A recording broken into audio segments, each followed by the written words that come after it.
Hello, bonjour, tak, namaste. That's about all I know. So I'm going to ask you to do something. I would like you to imagine you are a horse, okay? Thank you. You're standing in a paddock. This is your paddock. You are surrounded by a herd of horses, and you are a member of this herd, and you are eating grass. It is your absolute favorite food in the world.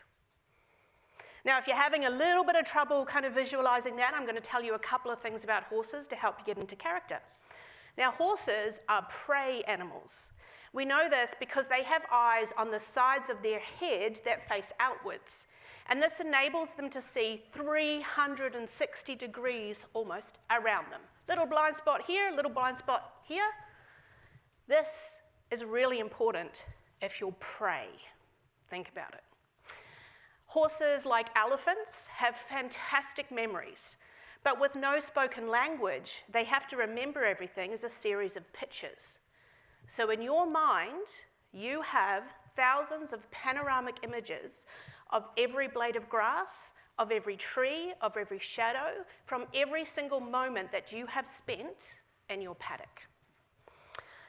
Now, horses also know the sight, the smell, the sound, and the personality of every single member of the herd, every single individual. And importantly, they know, and you know, your place in the pecking order of that herd. Now, a horse's brain is kind of similar to ours. It has like a lizard brain here and a limbic brain. Some things are a little bit more acute, so your sense of hearing and smell is much better than your human counterpart. You have about the same kind of eyesight, although you are colorblind, but you see a lot better at nighttime than your human does. But where it differs is that you do not have a frontal cortex. Humans use this part of their brain to strategize, to reason, to plan, to imagine. In fact, as a human, you can even use this part of your brain to imagine the outcomes of events that might happen in the future. As a horse, you have none of this.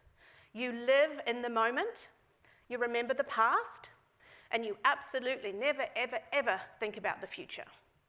And let me tell you one more thing about horses, like humans, they like to live in comfort. You like to seek out your happy place, and I can tell you right now that in your paddock, with your herd mates, eating grass, that is your happy place. What's that? There's a sound. It's a shadow. You've not seen it before. What is it? It's Mandi, herd manager. Now, as friendly as Mandi is a predator. We know this because she has eyes in the front of her head, and they are really good for depth perception and exceptionally good for catching you. And that's exactly what she does. She walks up to you, she throws a contraption around your face, attaches a rope to your neck, and drags you off and puts you on a big black box on wheels. You take 45 minutes for your eyes to adjust from the light to the dark. So right now you are blind. She shuts the door behind you, clunk. She goes around the front and she starts moving, and the ground is shaking. You're moving away from your paddock, your friends, you're by yourself, you have no food, no water, nothing. And you can't even imagine where you're going because your brain doesn't work like that. Did you feel it? Maybe a little tickle on the back of your neck? Maybe a knot in your stomach? Perhaps you held your breath just a little bit longer. That, my friends, is empathy. You just empathized with a horse.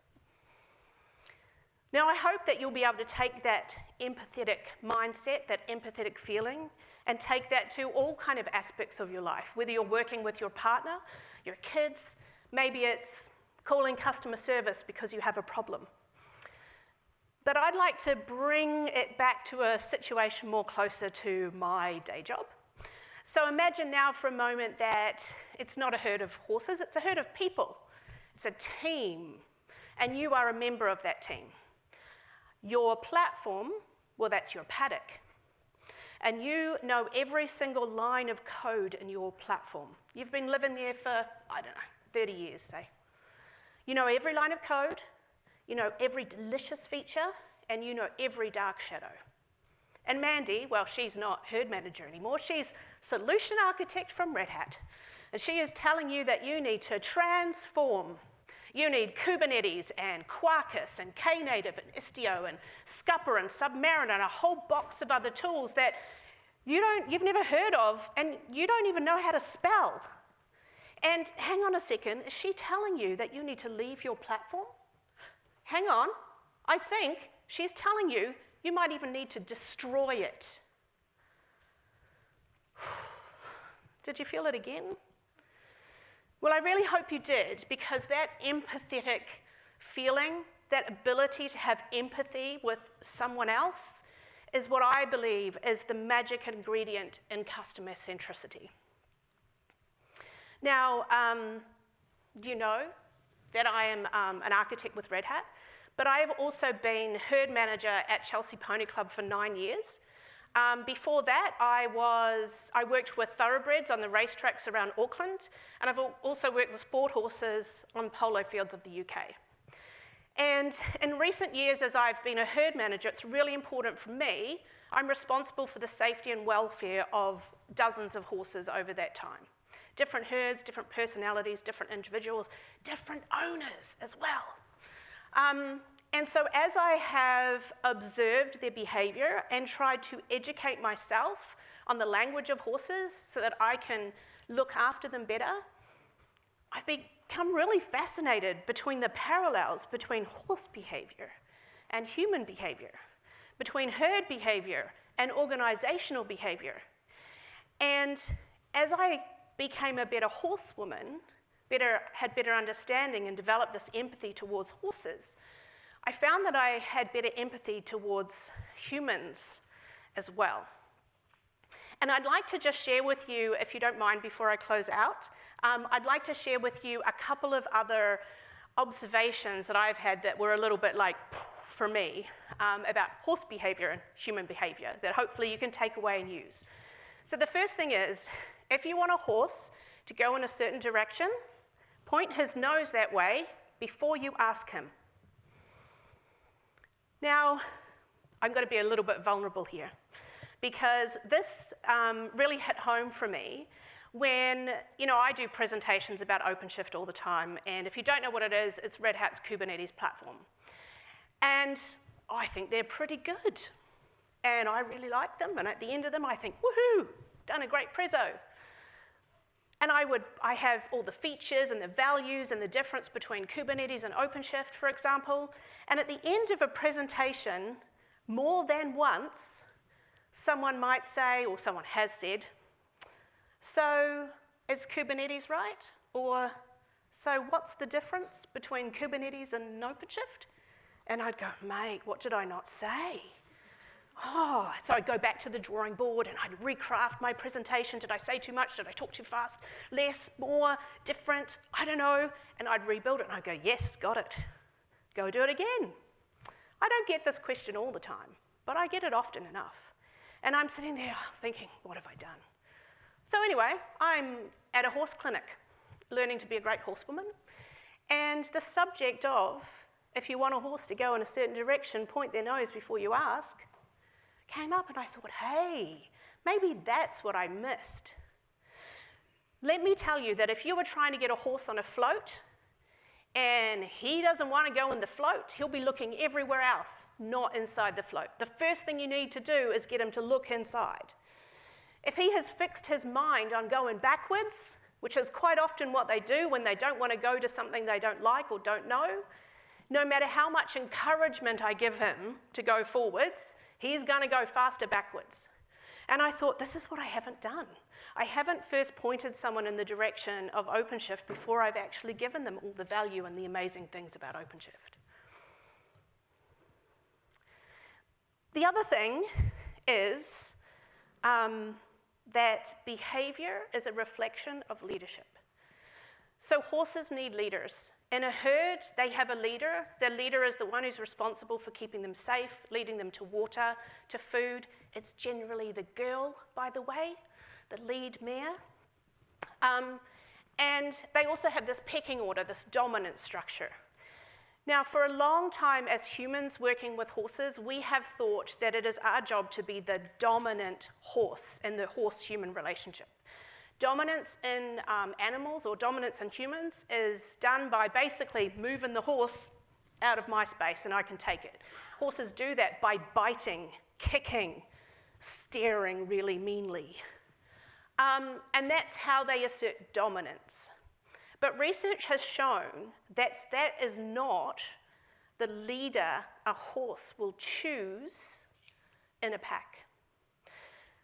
Instead, they choose, and I'll just tell you this as well, that horses need of a leader consistency, clarity, and safety. Those three things are really important. A horse will actually self-select a leader, the one that they will choose to follow to the ends of the earth to find water and food, but it is not the one that's going to bite them and kick them away from the food when they get there. It's the one that they feel very safe with, that they trust to take them the right way. We call this in the horse world the empathetic leader. And when I thought about this myself, there's that word again, in organizations, the trend towards empathetic leadership is something that is very encouraged, or it's now, this is the way organizations moving into the future. Because let's face it, when we're bringing change, and for most of us in the room, that will be technology,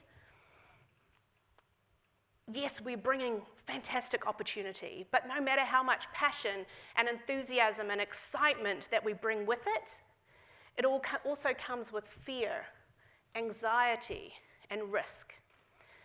We really need to be able to think about the impact of this technology, the impact of this change on the person who's receiving it, on our customer, say. You need to stand in the middle of the paddock with your customer. Actually, no, better than that. Let's stand in the middle of the paddock as our customer and think about what is it that we might like to hear or see or be shown that will give us the courage to jump on that big black box on wheels and feel completely safe as you all drive us somewhere completely unknown. Ngā mihi nui kia koutou kia ora, thank you. A nay nay and a as well, I guess. Yes, I've been Mandi Buswell, thank you.